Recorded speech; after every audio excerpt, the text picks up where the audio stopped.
আসসালামু আলাইকুম রহমতুল্লাহি ওবারাকাতু। সন্তান হচ্ছে না এই কষ্ট দূর করার জন্য কুরআনে একটি দোয়া আছে।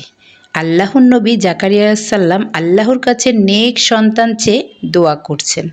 দোয়াটি হলো রব্বি রব্বি লাতাজারনি ফারেদাও ওয়াংতা খাইরুল ওয়ারসিন।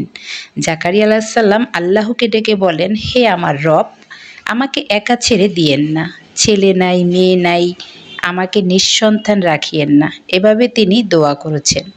আল্লাহ তাআলা তার দোয়া কবুল করে নিয়েছে।